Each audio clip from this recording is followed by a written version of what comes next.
तो मैं चाहूंगी आप बताएं हमारे व्यूअर्स को कि ये गोश्त का इस्तेमाल है कैसा, क्या वाकई गोश्त का इस्तेमाल होना चाहिए हमारी डाइट में, और अगर ये है तो बहुत सारी ये मिथ्स भी सुनने में आती हैं कि हम जब बड़ी ईद पे गोश्त खाते हैं ज्यादा तो वजन गेन हो जाता है, यानी बढ़ जाता है, मोटापे की तरफ रुझान आता है, लोग मोटे होना शुरू हो जाते हैं। इज इट रियली, यानी इसमें कोई रियलिटी है, ये थोड़ा बताइए और गोश्त के इस्तेमाल के हवाले से बात कीजिए।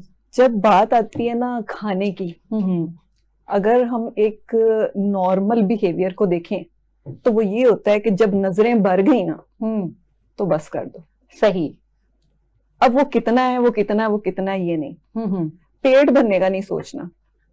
ठीक है, जब नजर भर गई ना तो बस समझ लें खत्म। अच्छा। लेकिन यहाँ ये बात आती है कि पेट तो भर जाता है लेकिन फ्रीजर नहीं भरता। फ्रीजर का दरवाजा टूट जाएगा, ठीक है, वो जो आखिरी वाला शॉपर है ना वो लटका हुआ होता है, ठीक है, और बाद में फ्रिज चाहे नहीं, किसी तरह से एडजस्ट किया जा रहा होता है, एडजस्ट किया जा रहा होता है, और फ्रिज चाहे नहीं लानी पड़ जाए, लेकिन वो गोश्त जो है ना पूरा का पूरा जो वो अच्छा क्वांटिटी में स्टोर होना चाहिए जो पूरे साल बल्कि शायद 1.5 साल भी चल जाए। एग्जैक्टली। जनरली परसेप्शन इस तरह से होती है, लेकिन ये चीज सही नहीं है। सही। किसी भी मामले में चाहे वो कोई चीज आपकी गोश्त है या कोई भी चीज है, हरीस नहीं होना चाहिए। एग्जैक्टली। सिर्फ उतना रखें, उतना लें, उतना इस्तेमाल करें जिसको आप पचा सकें, जो आपके लिए आपको डाइजेस्ट हो सके, जो आपको अपनी जिंदगी को रिलीफ के साथ गुजारने में हेल्प करे। ये है जिंदगी। बिल्कुल सही। अब एतदाल जो कि हमारा दीन भी हमें यही सिखाता है। बिल्कुल। हमारा शऊर, अगर एक बाशऊर इंसान है तो वो ये समझता है इस चीज को कि excess of everything is bad. तो इसीलिए अगर आपके घर में गोश्त आ भी गया ना ज्यादा तो उसे तकसीम कर दें। कोई जरूरी नहीं है कि आपने सारे लोग आपके खिलाफ हो जाएंगे, तकसीम नहीं कर दे हम लोग। नहीं, जरूरी नहीं है कि आपने कुर्बानी नहीं की और आपके घर में इतना सारा गोश्त आ गया कि आप उसको होल ईयर चलाना चाह रहे हैं, तो ना चलाएं, मैं कहूंगी ये बैड प्रैक्टिस हो जाएगी। क्यों? देखिए उसके अंदर बैक्टीरियल ग्रोथ हो जाएगी। एग्जैक्टली। वो बजाय आपके लिए फायदेमंद होने के नुकसान हो जाएगा, नुकसानदेह हो जाएगा। ठीक है ना? उससे बेहतर ये कि आप उतना रखें जितने को आप आराम से जो है वो 1-1.5 महीने के अंदर इस्तेमाल कर लें। ठीक है, बाकी को आप आगे डिस्ट्रीब्यूट कर दें। ठीक है, सभी के काम आ जाए। बहुत से लोग हैं जो नहीं खा पाते हैं ना, इसकी तकसीम मुसावियाना हो जानी चाहिए। बिल्कुल। ये नहीं कि मतलब कि आपके कोई मिलने जुलने वाले लोग ज्यादा हैं तो आपके घर आ गए, ठीक है, या आपने कुर्बानी की है तो आपके घर ज्यादा हो गया, ठीक है, ऐसा नहीं सोच होनी चाहिए। आपको चाहिए कि आप देखें, मैंने अक्सर देखा है डिफरेंट लोकेलिटीज में लोग ध्यान रख के बैठे होते हैं कि किसके घर में कुर्बानी नहीं हुई। हाँ, बिल्कुल। और स्पेशली उनके घर में जो है वो इस तरह से करके ये मोहब्बत है और ये एहसास है। क्योंकि आज सफेदपोश लोग जो जिस तरह की लोकेलिटीज में रहते हैं वो मांगने नहीं जाते, ठीक है, लेकिन बाज लोग जो ऐसे हैं उनके दिल हैं तो उन्होंने ध्यान रखा होता है कि नहीं, इसने नहीं की, इसके घर में ये भी चीज भेजनी है, इसके घर में ये भी चीज भेजनी है, इसके घर में ये भी चीज भेजनी है। बिल्कुल, ये एहसास की बात है और हमारा दीन भी इस चीज की जो है प्रचार करता है। बिल्कुल,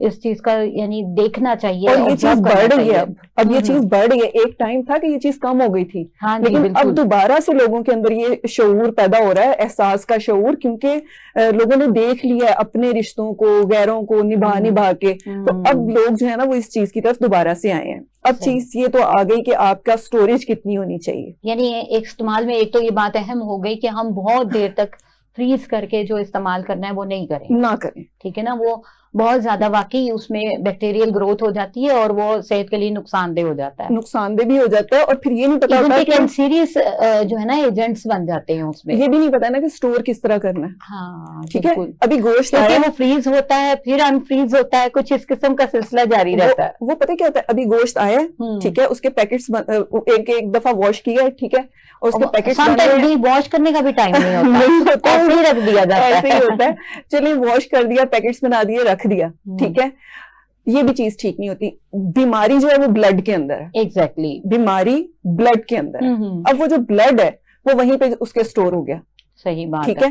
अब वो क्या हो रहा है उसके साथ, आपने एक माइक्रोस्कोप तो लगा के बैठे नहीं हुए हैं आप, बिल्कुल, ठीक है, आपका काम है गोश्त आया, ठीक है, आपने देगचा भर के पानी का रख लेना बॉईल करने के लिए, ठीक हो गया, ठीक है, आपने उसको पहले वॉश किया टैप वाटर से, ठीक है, उसके बाद उसके अंदर डाल दिया, उसके अंदर जितना ब्लड और जितनी वो चीज इम्प्योरिटी है सब निकल जाएगी, इवन उसके इंटरस्टिशियल टिश्यूज के अंदर भी जो गंदा पानी है वो भी सब निकल जाएगा। सही, ठीक है, अब उसको आप स्टोर कर लें, बिल्कुल, लेकिन करें उतनी क्वांटिटी में जो आपको चाहिए।